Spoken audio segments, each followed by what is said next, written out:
ধরুন আপনাকে প্রধানমন্ত্রী করা হলো, তো সেক্ষেত্রে তখন ক্ষমতায় এসে আপনি কিভাবে দেশের সমাজ, সংস্কৃতি এবং অর্থনীতির ইসলামীকরণ করবেন?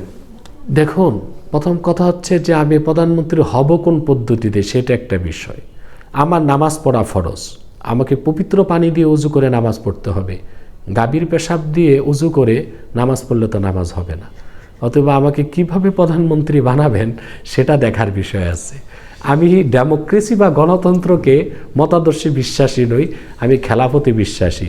যদি সেভাবে কোনো দিন আল্লাহ আমাকে সুযোগ দেন, তো কোরআন সুন্নাহ মোতাবেক রাষ্ট্রের প্রতিটি স্তরকে আমরা সাজাতে পারবো, এবং সেই যোগ্যতা সম্পন্ন মানুষ আল্লাহ প্রচুর বাংলাদেশে রেখেছেন, তখন কোনো সমস্যাই হবে না।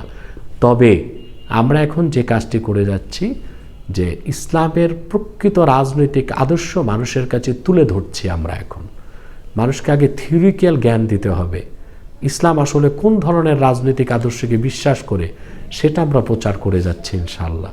যখন আমরা দেখব ফসল কাটার সময় হয়েছে, তখন আমরা আবার আমাদের দ্বিতীয় ধাপের কাজ শুরু করব ইনশাআল্লাহ। এখনই প্রধানমন্ত্রী হবার স্বপ্ন আমি দিনেও দেখি না।